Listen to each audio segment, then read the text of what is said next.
40,000 Ottoman soldiers, veterans of 100 wars, landed on a tiny island in the middle of the Mediterranean. Their goal was simple: erase the Knights of St. John from the map and open the road to Rome itself. Facing them were barely 500 knights, backed only by Maltese villagers and mercenaries. At a glance, it wasn't even a contest. The Ottomans had one of the fiercest armies in the world: 200 warships, 70 massive cannons, and 6,000 elite Janissaries, men who had never known defeat. The knights were outnumbered nearly 10 to 1, and yet for 4 months they held. What happened in Malta in the summer of 1565 was a showdown between the might of the Ottoman Empire at its peak and a tiny Christian order determined to make their last stand count. Welcome to Great History, where we bring you the forgotten battles that shaped our world. If you love stories of courage, strategy, and impossible odds, make sure to hit that subscribe button. It really helps us keep history alive. So how did a tiny rock in the sea become the graveyard of an empire? What kind of courage makes a man stay when 40,000 enemies are closing in? And what mix of tactics, terrain, and faith let a few hundred knights stop the Sultan's war machine cold? Let's find out. When you look at a map of the Mediterranean, Malta doesn't seem like much at first, just a tiny speck between Sicily and the coast of North Africa. But that little island was sitting right at the crossroads of empires. Whoever controlled Malta could practically reach out and grab every major sea route between Europe and the Middle East. That's why, during the 1500s, it became one of the most important strongholds in the entire Mediterranean world, the last real roadblock standing in the way of the Ottoman Empire's push into Western Europe. After being forced out of Rhodes by the Ottomans in 1522 and losing Tripoli in 1551, the Knights Hospitaller, also known as the Knights of St. John, had nowhere else to go. They were warriors and monks rolled into one, sworn to defend Christendom. And for them, retreat wasn't an option. So when Emperor Charles V granted them the island of Malta in 1530, they turned it into their new fortress, their final bastion. And they didn't waste any time. For the next 3 decades, they dug, built, and fortified every inch of that rocky island. Every bastion, every wall, every gun emplacement was part of a long-term plan to make Malta nearly impossible to take. They were something unique, a sovereign brotherhood with their own laws, navy, and mission. Their motto summed it up perfectly: Tuitio fidei et obsequium pauperum, defense of the faith and service to the poor. But their defense of the faith wasn't just symbolic. They actively hunted and captured Muslim shipping, striking Ottoman trade routes, rescuing Christian slaves, and generally making life miserable for anyone sailing under the Crescent banner. Their leader during the siege, Grandmaster Jean Parisot de Valette, was already in his 70s by then, leading men in brutal hand-to-hand fighting at that age, who had spent his entire life fighting the Ottomans. Under his leadership, the knights didn't sit idle. They waged what they called corso, basically legalized piracy. From Malta's harbors, their fast ships hunted Ottoman and even Venetian merchant vessels trading with the Turks. They struck like wolves of the sea, taking cargo, prisoners, and gold, and sending a clear message that the Mediterranean was still a contested space. But of course, that kind of harassment couldn't go unanswered forever. The tipping point came when the knights captured a massive Ottoman merchant ship belonging to Kustir Aya, the Sultan's chief eunuch, a man of enormous influence in Suleiman's court. That was the last straw. It wasn't just a raid anymore, it was a personal insult to the Sultan himself. And when you insulted Suleiman the Magnificent, you could be sure retribution was coming. So the Ottomans prepared an invasion force, one that would dwarf anything Malta had ever seen. The numbers alone tell you what the knights were up against. The Ottoman invasion fleet consisted of around 200 warships and 35,000 to 40,000 men, including 6,000 Janissaries, the elite infantry of the empire. Their arsenal boasted 70 siege cannons, some so massive they weighed 30 tons and could fire 600-pound stone balls over a mile and a half. Against that, the knights could muster barely a few hundred knights, supported by Maltese militia, Spanish and Italian soldiers, and even some slaves who had been promised freedom if they fought. The Ottoman army landing on Malta in 1565 was one of the biggest military operations of its time. The Sultan had put two men in charge of the expedition. The first was Mustafa Pasha, an old-school, battle-hardened general who had seen more campaigns than most men could count. He was cautious, methodical, and preferred the slow, crushing weight of land-based sieges. The second was Piali Pasha, younger, ambitious, and not coincidentally, married to the Sultan's niece.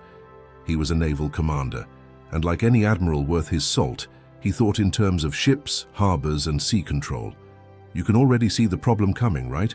Two powerful commanders, two egos, two completely different visions for how to win. Mustafa wanted to march inland and take Medina first, the old capital sitting in the middle of the island. His logic was simple: control the heart, and everything else falls into place. Piali, on the other hand, argued that they should secure the coastal fortresses first, especially those guarding Marsamxet harbor, so the fleet could have a safe anchorage. Both plans made sense, but they couldn't do both at once. And instead of unity, what they got was bickering, second-guessing, and wasted time.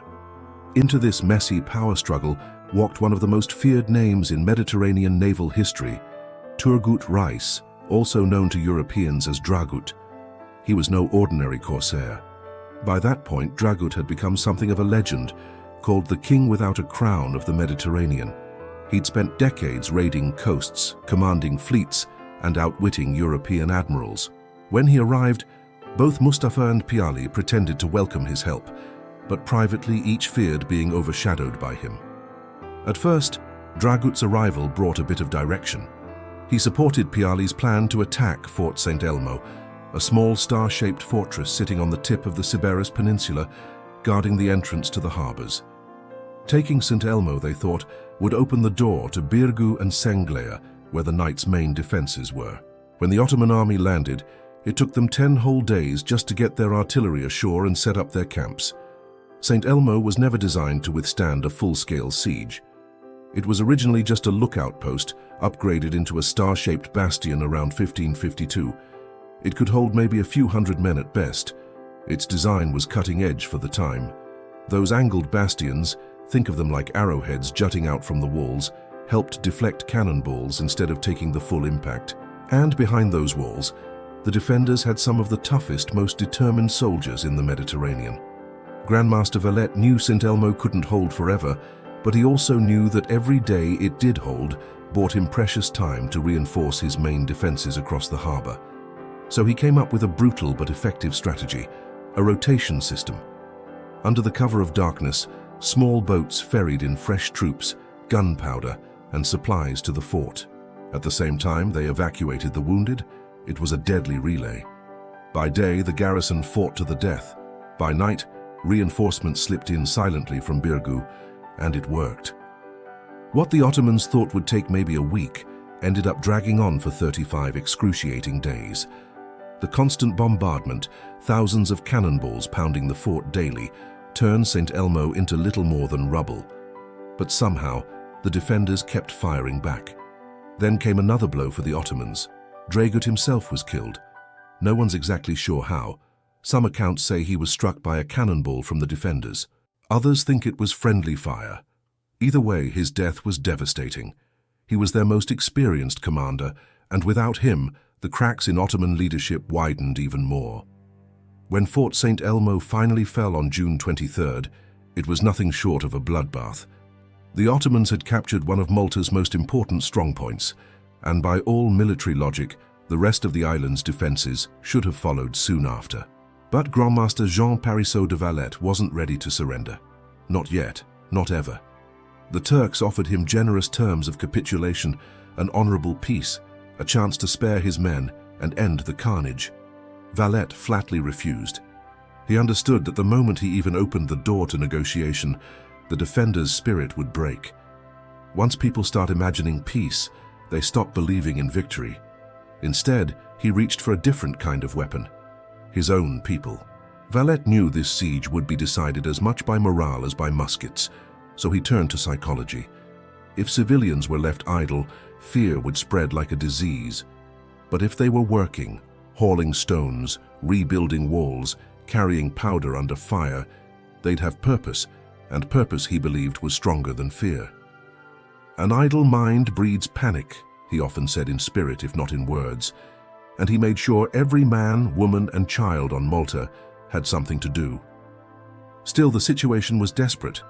The fall of St. Elmo had been brutal beyond words. Rumors of Ottoman atrocities, mutilations, executions, even the bodies of slain knights floated mockingly across the harbor, swept through the population like wildfire. Valette feared something even more dangerous than the enemy outside the walls, hopelessness inside them. He worried that retreating soldiers might bring stories of despair back into the main strongholds, infecting others with doubt, what we might call today a moral contagion. And in a siege, morale is everything. Once fear takes hold, no wall is high enough to save you. So he made a ruthless decision. Valette issued a bando, an official decree ordering the execution of all captured Ottoman prisoners. And here is the shocking part. He commanded that the executions be carried out not by soldiers, but by the civilians themselves. His reasoning was cold, even brutal, but strategically sound. By making the townspeople kill the enemy with their own hands, he erased any psychological path to surrender. Once you've spilled blood, there's no going back. It was collective violence sanctioned by the state, but it worked. The horror of the act paradoxically united the population. It turned their grief and fear into rage and resolve. Suddenly, surrender wasn't even a moral option anymore. Malta's people were now fighting a war of no return. This moment exposes one of history's great contradictions. The Knights of St. John were a Christian military order sworn to defend the faith. Yet here was their grandmaster, ordering what we would now call an atrocity. It's uncomfortable to think about, but it reflects the brutal mindset of the 16th century, a world still shaped by Crusader logic, where mercy was seen as weakness and survival justified almost anything. Out of roughly 500 defenders, almost all were dead or dying. But their sacrifice came at a staggering cost to the attackers, at least 6,000 Ottoman troops killed, including nearly half of their elite Janissaries. So after Fort St. Elmo finally fell, you'd think the Ottomans would just steamroll through the rest of the island, right? They'd spent over a month battering a tiny outpost into dust, losing thousands of men in the process. Now they turned their full fury toward the Knights' main defenses, the twin fortresses of Birgu, also called Vittoriosa, and Senglea, which the defenders proudly nicknamed Città Invicta, the unconquered city. But what the Ottomans didn't realize was that these two strongholds weren't just medieval castles. They were cutting-edge fortresses built with the very latest in military engineering of the 16th century. Let me paint the picture. In the Middle Ages, castles had tall, straight walls. Impressive, yes, but also easy targets for cannon fire. By the 1500s, gunpowder had changed everything. The new European style of fortification, called the Tres Italienne or Italian design, flipped the whole concept on its head. Instead of towering walls, the knights built low, thick ramparts shaped in angular patterns that could absorb cannonballs instead of shattering under them. Birgu and Senglea were textbook examples of this design. Each bastion was positioned so its cannons could cover the flanks of its neighbors, creating deadly crossfire zones. In front of the main walls, they dug deep, wide ditches, some over 20 feet deep, that made direct assaults suicidal. Beyond that, they added secondary defenses like cavaliers and counterguards, smaller outworks built in front of the main gates to trap attackers in narrow killing zones. These were layered systems designed to slow break and bleed any enemy that dared to come close. Even the best fortifications are useless without ingenuity, and that's where the knights really shined. They treated this siege like a massive real-time experiment in survival. It became, in many ways, the world's first open-air lab for anti-siege warfare. One of the most brilliant ideas came from their naval defenses. The Ottomans planned to attack Senglea by sea, thinking they could bypass the heavy guns of Fort St. Angelo. To block them, the knights stretched a massive iron chain, think of it as a floating metal barrier, across the narrow harbor mouth between Birgu and Senglea. Below the surface, they planted rows of underwater wooden stakes or palisades, waiting like spears beneath the waves. So when the Ottomans tried to pull off a daring move, dragging about 100 warboats across the Cyberas Peninsula to sneak around the main guns and launch a surprise amphibious assault, they ran right into that hidden death trap. The chain and stakes shattered their attack before it could even begin. And that wasn't the only surprise waiting for them. The Ottomans brought some impressive siege technology of their own. They built massive wooden siege towers several stories tall, complete with drawbridges to drop onto the walls, and wet animal hides draped over the outside to keep defenders from setting them on fire. They also used mantlets, mobile shelters that allowed infantry to advance under cover. On paper, it looked like the perfect storm of early modern siegecraft. But the knights and Maltese engineers weren't about to let those towers roll up uncontested. Working beneath the surface, they dug tunnels under the Ottoman siege works, primitive but effective countermines that allowed them to plant explosives or collapse the structures above. Men fought hand-to-hand in total darkness, swinging pickaxes, shovels, even fists. There was no gunfire, just the echo of iron hitting bone, the shouts of men choking in the dust. These were the forgotten battles beneath the earth, where no quarter was asked and none given. The knights also proved surprisingly advanced in civil engineering. They built a complex drainage and water channel system beneath Birgu and Senglea, so sophisticated that it rivaled or even surpassed most European cities at the time. It kept the forts dry and stable despite constant bombardment and tunneling. Even better, they came up with something that was frankly genius. They built hidden artillery positions inside the fortress walls, cannons concealed behind false brick facades. When the Ottoman towers got close enough, those hidden guns opened fire with chain shot. 2 iron balls linked by a chain, a kind of early shrapnel usually used at sea to tear apart masts and rigging. Fired at short range, it ripped through wood, ropes and flesh alike. You can imagine the scene, the Ottomans pushing their enormous siege tower forward, a lumbering wooden fortress on wheels covered in layers of wet animal hides to make it fireproof, thinking they were just a few feet from victory. Normally these towers would let attackers storm a wall from above, but the knights' disguised cannons, firing from unexpected angles, blew the tower apart before it could even reach the ramparts. Those towers, which had taken weeks to build, turned into death traps within seconds. By late August, after more than 3 months of brutal fighting under the Maltese sun, the mighty Ottoman army, the same force that had terrified Europe for a century, began to crack from the inside. The Ottoman camp was set up at Marsa, near the marshlands at the base of the Grand Harbour.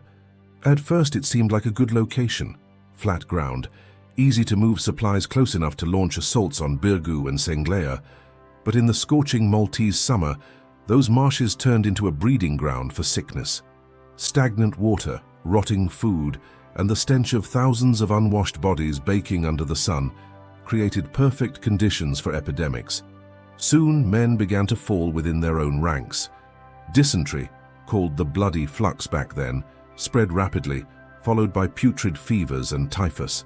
Soldiers who'd survived cannon fire and sword fights now lay helpless, writhing with fever in the mud. There was no real medical system in place, no sanitation, and water sources quickly became contaminated. Meanwhile, across the harbour, the defenders were doing better than anyone had the right to expect. They boiled water, rotated the sick away from the healthy, and kept their living areas cleaner. Even though they were outnumbered, their ability to keep disease at bay gave them a quiet but decisive edge. By the end of August, the Ottoman army was still enormous, but it was exhausted, demoralized, and physically rotting away. And yet Mustafa Pasha wasn't ready to give up. Not yet. On August 7th, believing the defenders were on their last legs, he launched one last desperate all-out assault on Birgu. The fighting was ferocious.